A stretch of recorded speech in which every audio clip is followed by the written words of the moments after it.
care about what other people think and you will always be their prisoner. Have you ever said yes when you really wanted to say no?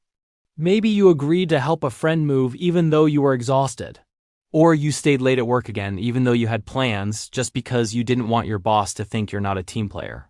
Maybe you smiled through a conversation that made you uncomfortable because you didn't want to cause tension. If any of that sounds familiar, you might be what people call a people pleaser. And now before you judge yourself, let's be clear. Being kind, thoughtful, and caring is beautiful.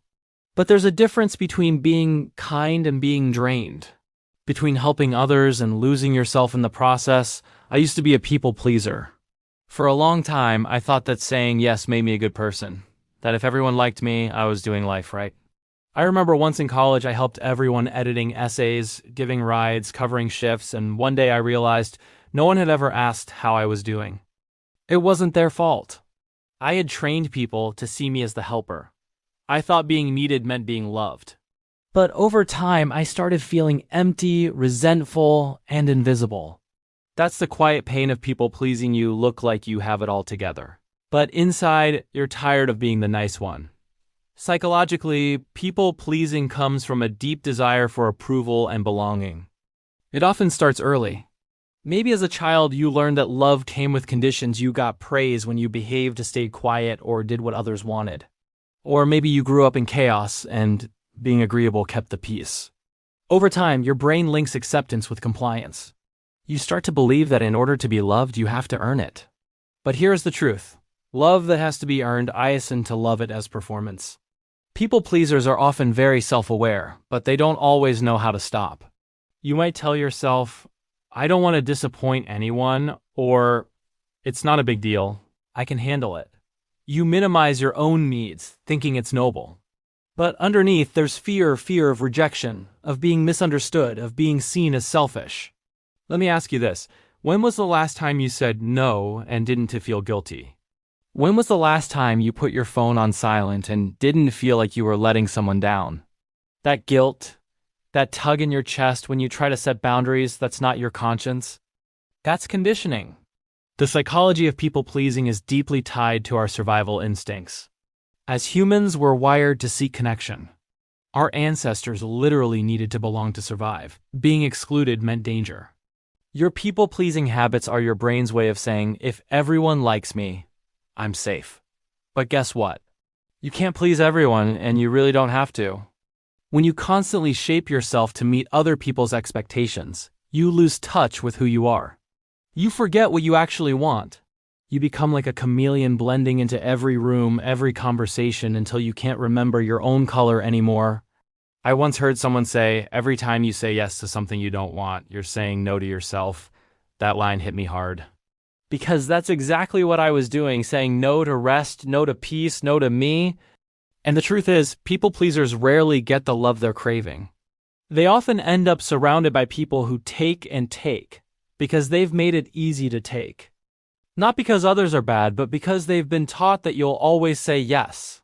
So how do you change it? First, awareness. Notice when you're saying yes out of fear rather than desire. Catch that voice that says, they'll be mad if I don't.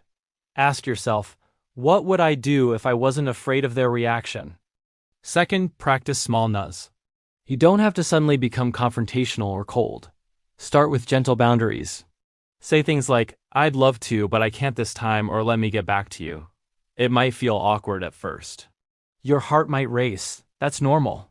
It's your nervous system unlearning old habits. Third, remember, people's reactions are not your responsibility. If someone is upset because you set a boundary, that doesn't mean you did something wrong. It means your boundary worked. I once told a friend I couldn't hang out because I was drained and needed time alone. I was terrified she'd think I didn't care. But she just said, good for you.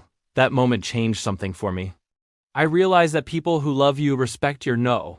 The irony is, when you stop pleasing people and start being honest, your relationships actually get better. They become more real. You attract people who appreciate you for who you are, not for what you can do for them. And maybe that's the hardest part, letting go of the identity of the nice person. Because deep down, it's not about niceness, it's about fear. The fear that if you stop being everything for everyone, you'll be nothing to anyone. But you won't disappear. You'll finally appear. So what would happen if, just for 1 week, you started listening to what you want? Pause before saying yes and ask yourself, do I really want to do this? You might feel guilty, but peace will follow. People pleasers are often some of the kindest, most empathetic souls. You've got to take care of yourself first. You can't help others if you're empty. Here's something I've learned. When you stop trying to make everyone happy, you become more authentic. And authenticity is magnetic. People are drawn to those who are real, who say no when they mean no, who say yes with their whole heart. There's a quote I love: you either walk inside your story and own it, or you stand outside your story and hustle for your worthiness. That's from Brené Brown, and it perfectly sums up the journey from people-pleasing to peace. Owning your story means trusting that you're enough, even if someone's disappointed in you, even if someone talks behind your back. You won't please everyone, and that's okay. If you're re-listening to this and you feel that tightness in your chest, that little voice saying, "That's me," I want you to take a deep breath. You're not broken. You're just tired of wearing a mask, and you're allowed to take it off. So let's make this practical. The next time someone asks you for something, pause. Instead of automatically saying yes, say, "Let me think about it." Give yourself space to decide from clarity, not fear. And if you realize you don't want to do it, say no. Kindly, respectfully, but firmly. Your worth doesn't depend on how much you give. It depends on who you are when you're not giving anything. Let's be honest, people might be surprised when you start setting boundaries. Some might not like it, but that's okay. The people meant for you will stay. At the end of the day, being a recovering people pleaser isn't about becoming selfish. It's about balance. It's about realizing that your feelings matter too. That you can still be kind without abandoning yourself. So, if you've spent your life being the fixer, the helper, the one everyone turns to, I see you. And I want you to hear this. You deserve the same love you keep giving away. You deserve to rest without guilt. You deserve to say no without fear. You deserve to be loved for who you are, not what you do. And if this message hit home, take it as your sign. Start small. Choose yourself today. Because when you do, something powerful happens. The world doesn't fall apart. It gets clearer. So here's my call to action for you this week. Practice one honest no. Just one. Then see how it feels. You might be surprised at how freeing it is. Remember, saying no to others can be saying yes to yourself. And maybe, just maybe, that's the kind of peace you've been looking for all along.